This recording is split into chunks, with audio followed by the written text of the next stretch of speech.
Oke, kembali lagi di Ruang Rasa Channel. Ruang Rasa Channel bersama gua, Romi, dan Gua Deki. nah, hari ini kita mau bahas apa ya? Hari ini kita coba ngebahas masalah mungkin terkait dengan anak di bawah umur yang menggunakan kendaraan bermotor kali, Rom. Bagus. Menurut gua itu topik menarik ya. Nah, iya ya. Banyak nih. Banyak tuh ya.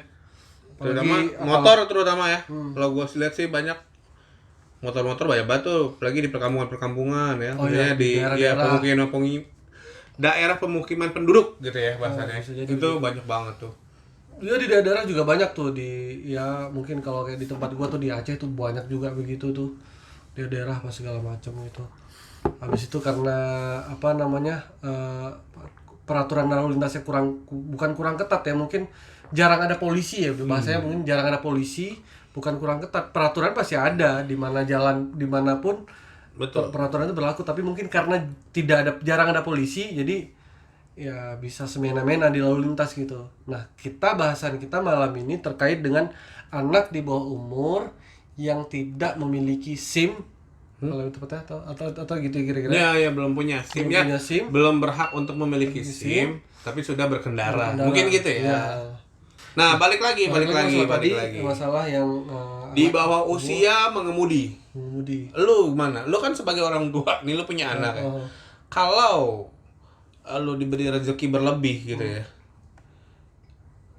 Punya mobil berlebih misalnya atau punya motor berlebih. Lu merasa mampu. Dan anak lu apakah lu kasih untuk mengemudi di bawah usia? Gue sejelas-jelasnya gue enggak akan pernah kasih, karena gue pernah punya pengalaman dan punya trauma. Gue kan orang daerah gitu, jadi gue tahu persis bagaimana orang tua yang di daerah itu dengan mudah memberikan anaknya itu kendaraan. Yang parahnya lagi, anaknya menggunakan kendaraan sudah tidak memiliki surat izin mengemudi, dibawanya dengan ugal-ugalan, tidak lengkap atributnya kayak nggak pakai helm apa segala macem. Dan tidak heran sering terjadi kecelakaan di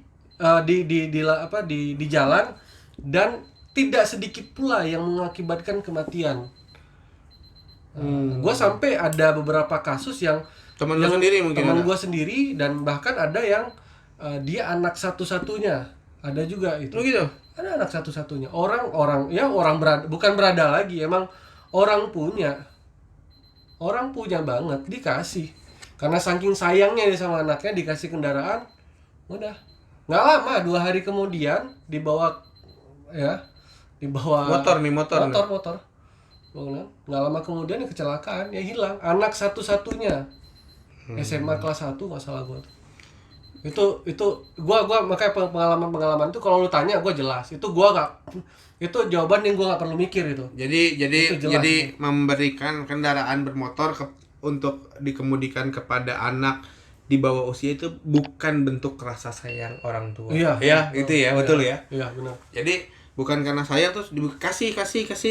Bapaknya mampu nih gitu ya. Kalau tilang juga bisa gue bayar lah gitu, polisinya atau apa misalnya ya, tilangnya dibayar semua itu ya.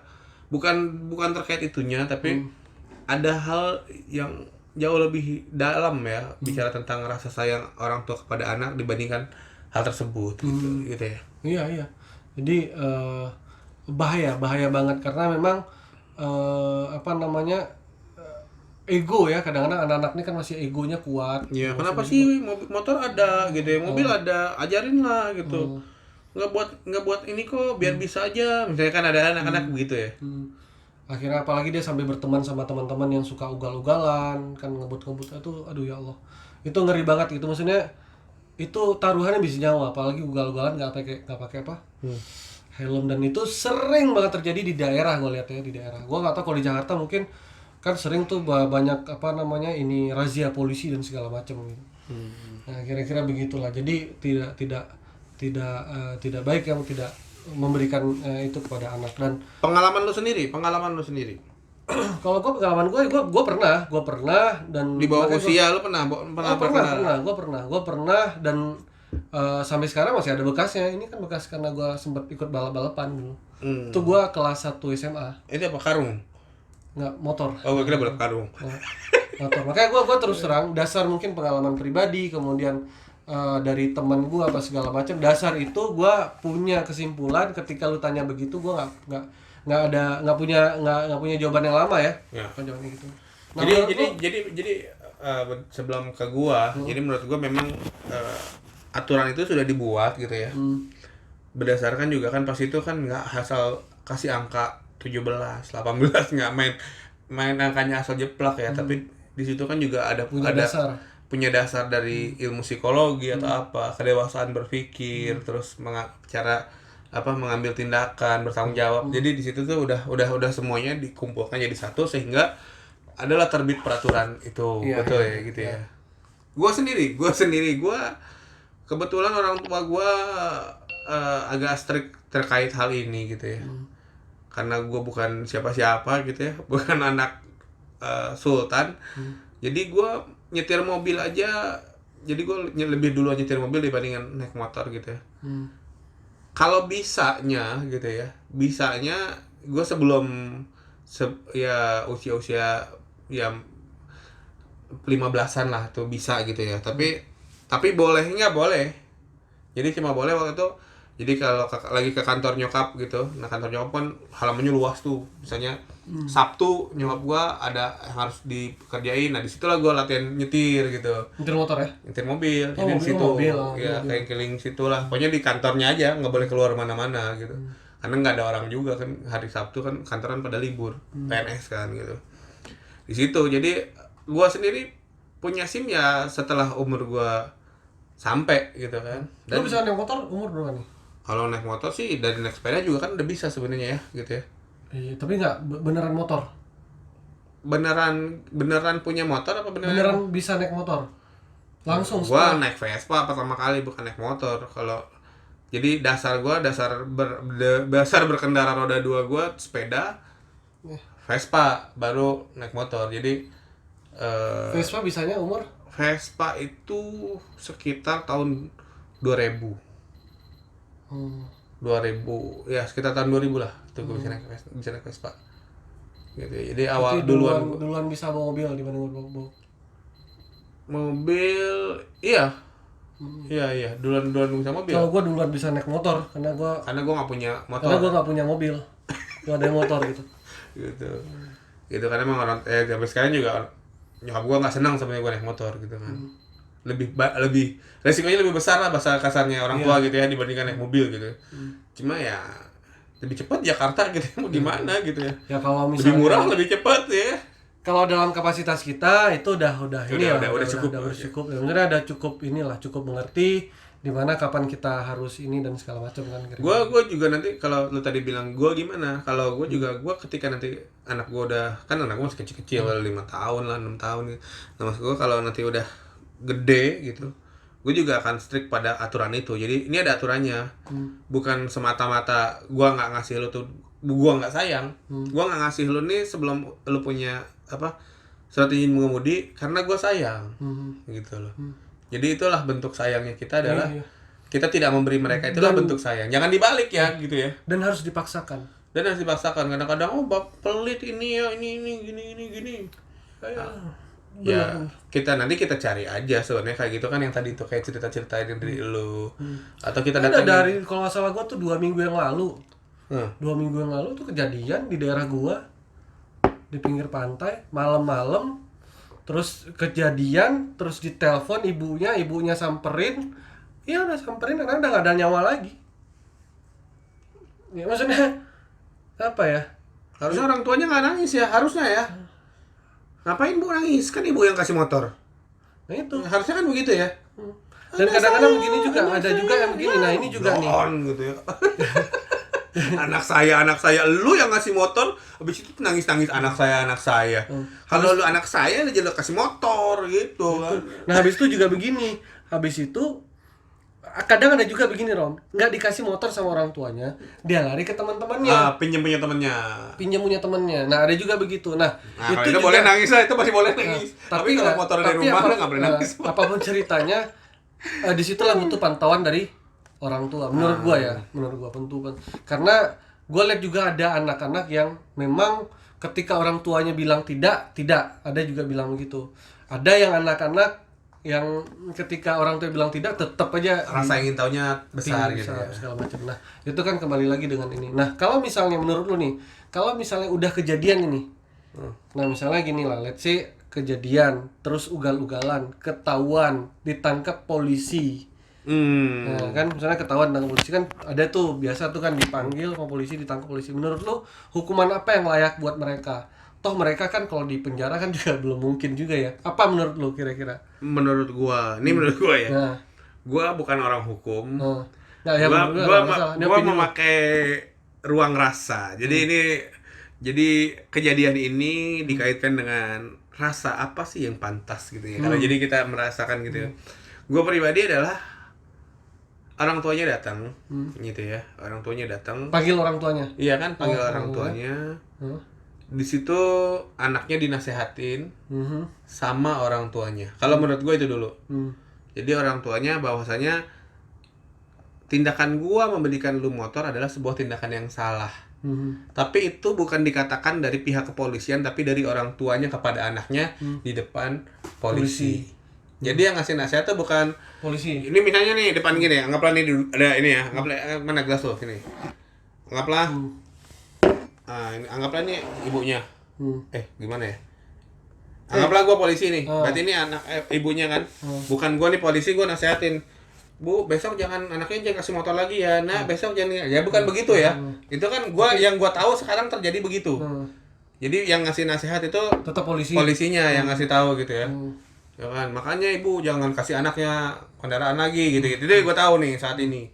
Menurut gua bijak ini kalau bicara pakai ruang rasa, orang tuanya yang ngasih tahu ke anaknya bahwasanya iya nak, jadi di situ boleh lah kalau polisi mau punya waktu sejenak sama orang tuanya untuk lo harus kasih tahu bahwasanya lo tindakin salah, ini nggak benar, berarti mulai besok lo nggak akan kasih lagi. Jadi boleh lah polisi briefing dulu sama orang tuanya, tapi habis itu nasihatnya adalah orang tuanya mengakui kesalahannya di depan anaknya sehingga anaknya pun belajar.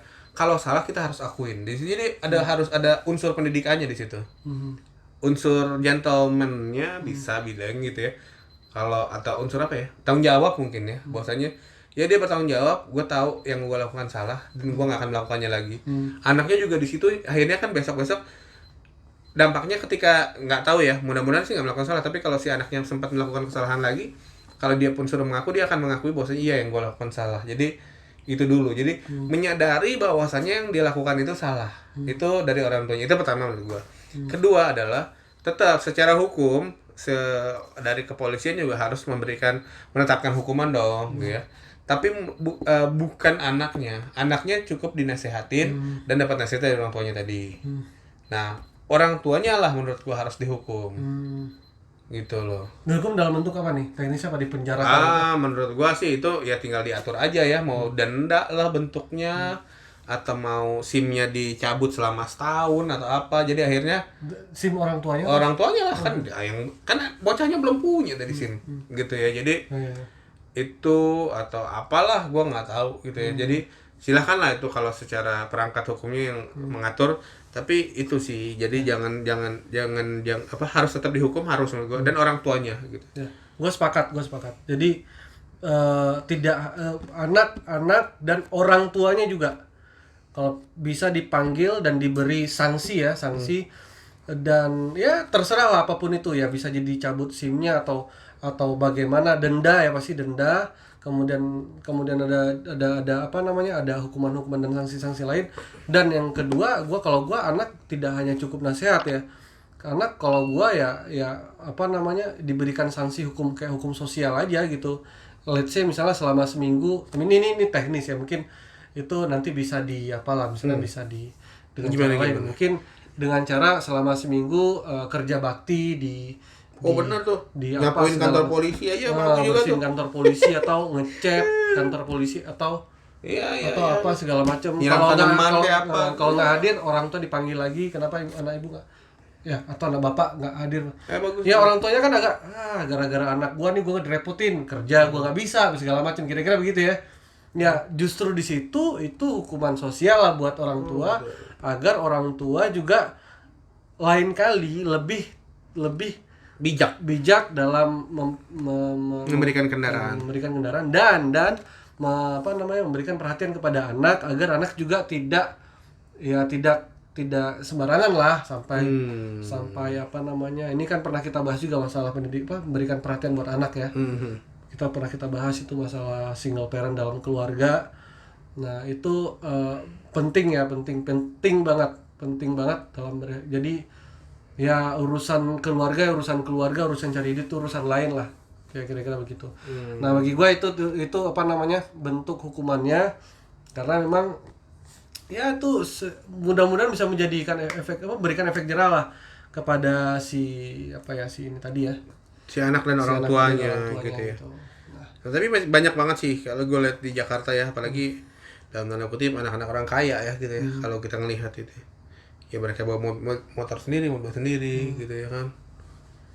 Ya kayak kalau anak orang kaya gue lihat lebih kepada mobil, gue lihat anak orang kaya mobil. Gantung, moge juga banyak. Mobil, cuman mereka kalau gue mobil dan ngebut badan balapannya gue nggak tahu lah segala macam. Dan yang nih gue mohon maaf ya, banyak banget itu motor tuh, aduh. Gue nggak di Jakarta, gue jarang banget lihat. Paling di lokasi-lokasi tertentu yang kalau udah malam itu dijadiin wilayah untuk ini balapan. Nah mungkin sampai di situ dulu Ram pembahasan kita untuk malam ini terkait masalah itu. Dan jadi jangan kasih kendaraan kalau lu sayang sama anak lo sebelum waktunya. Dan waktunya itu orang tua lebih tahu. Tidak hanya sekedar mendapatkan SIM doang gitu ya, tapi ya lebih tahu orang tua gitu. Kedewasaan anak dalam menggunakan kendaraan, mematuhi peraturan lalu lintas dan segala macam, kira-kira begitu. Kalaupun ingin anaknya di bawah usia berkendara gitu ya, tidak di jalan raya umum, jadi ada treknya sendiri kan, ada tuh yang balapan anak-anak, motocross anak-anak. Jadi memang disitulah tempatnya anak-anak gitu. Dan itu juga ada aturannya, motor maksimal misalnya hanya 50 cc kalau nggak salah gue gitu-gitu ya. Jadi memang yang buat bocah-bocah memang ada sendiri gitu, ada tempatnya gitu. Jadi bukan jalan raya bersama dengan orang-orang lain, bukan di situ tempat mereka gitu. Oke. Baik, jadi mudah-mudahan pembicaraan kita malam ini bermanfaat adanya. Dan seperti biasa jangan lupa like, share dan subscribe channel YouTube kami sebagai bentuk dukungan terhadap YouTube channel kami. Terima kasih, sampai jumpa.